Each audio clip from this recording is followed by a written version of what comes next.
Ayan, good morning mga Diyas. Ito na yung ating nirepin kahapon. Ayan, yung chassis ng Skygo 125. Ayan, yan chassis. So bali nirepin pa natin yung sa magneto side. Ayun. So ito yung sa abad ng flat side. Ayan. So bali kahapon narepin na natin to. Ayan. Yung sa flat side at ito yung sa kanyang head. Ayan. So ngayong umaga lang natin nirepaint yung sa bandang magneto side. Kasi meron niyang butas. Siguro dati nabanggayan sa bato. So dito, tinapalan. Yan. So nilinis na natin. Yan. So dito mga idea, sa budget meal lang, samurai paint lang yung ginamit. Ayan. So good morning sa ating lahat. Ayan, si haring araw. Mabutin lang merong araw. Maganda yung panahon ngayon. Makarepaint tayo. So yan. Ito top coat na natin yan mamaya. So update lang mga idea sa ating ginawa sa Skygo 125. So abangan nyo, turuan ko yung kung paano mag-assemble ng makina sa Skygo 125. Tuturuan ko yung kung paano mag-assemble. Sa video na to, ituturo ko sa inyo kung paano mag-assemble ng makina ng Skygo 125. Sa mga hindi pa nakakalam, pwede mong tingnan yung video na to. Yan, yung sa mga nakakalam na, pagbigyan natin yung mga na gusto matuto pa lang dito sa makina kung paano mag-assemble. Ayan. So, bisa natin dito sa kanyang transmission. Ayan mga Diyas, bago natin nakabit, ituturo ko muna sa inyo kung saan yung first gear to fifth gear. So, yung dito, ito yung kanyang main shaft. Ito yung tinatawag na main shaft. At ito naman yung kanyang counter shaft. So, dito nakapwesto yung first gear. Yan, pisto ng first gear, second gear, third gear, fourth gear, at fifth gear. So ulitin ko, ito yung first gear. Yan, first gear, second gear, third gear, fourth gear, at fifth gear. Ayan, yung kanyang posisyon ng kanyang transmission gear. So dito mga ideas, pinalitan natin ng third gear. Dito kasi na side, meron na siya mga buhi-mungi. Ayan. May mga damage na. 20 teeth at 29 teeth sa third gear. At yung sa spring, pinalitan natin.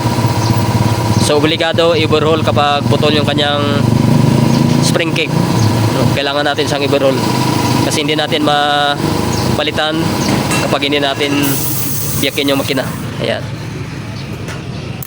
Nagpalit rin ng clutch body.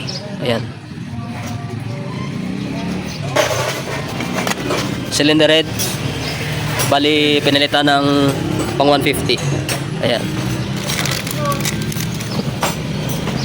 So buuin na natin.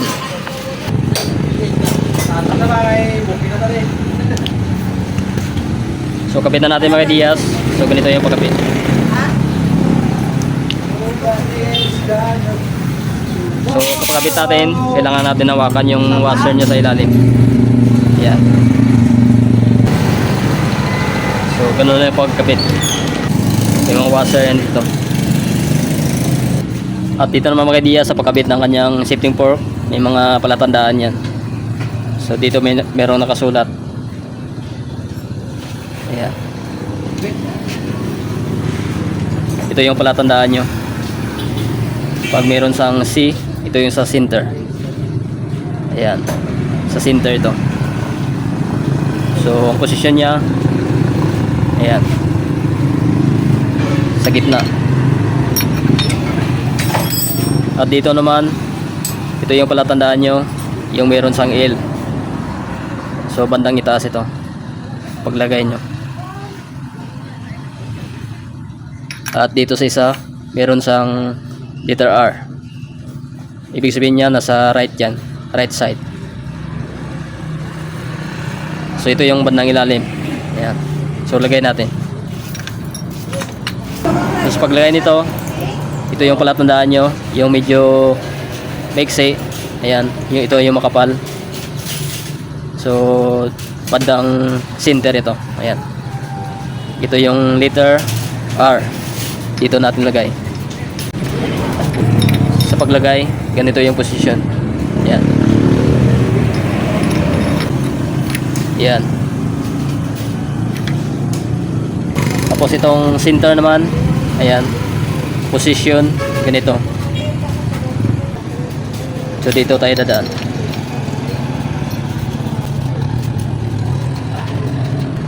Ayan sa gitna.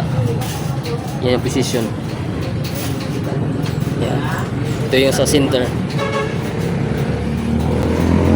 At ito naman yung letter L, ito yung sa kanyang bandang itaas. Ayan.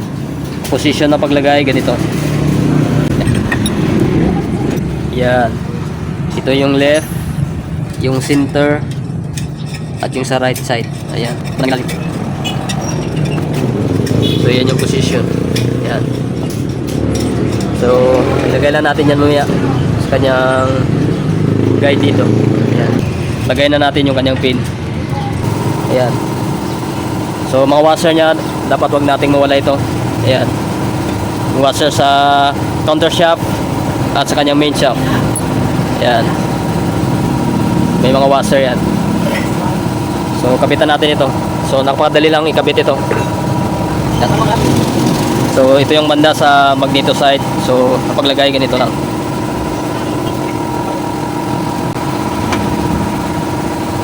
Yan. So, ganun lang mga Diaz. Yan. So, next natin yung gasket. At yung dalawang dowel, huwag natin kalumutan ito. Ayan. Ayan, lagay na natin yung kanyang center gasket. So, takpan na natin. Yan. Takpan na natin.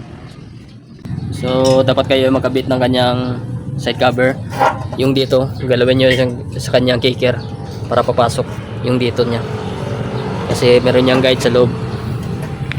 Yan.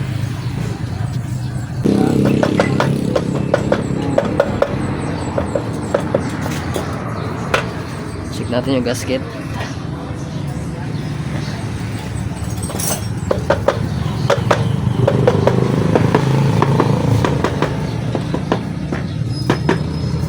So, ganun lang kadali. Yan.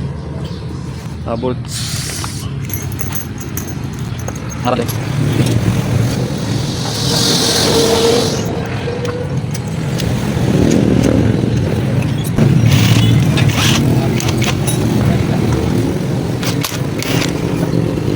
Tama.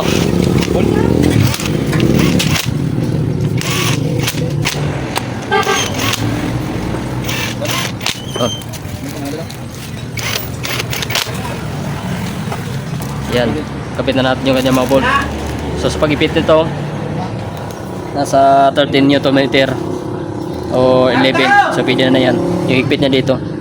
Yan. So depende sa inyo kung matansyan nyo siya. Pero mas maganda kung meron kayong torque wrench para pantay yung pahigpit ng mga bolt dito. Ayan. Bali dito mga Diaz, meron din yung bolt. Ayan. 10 mm.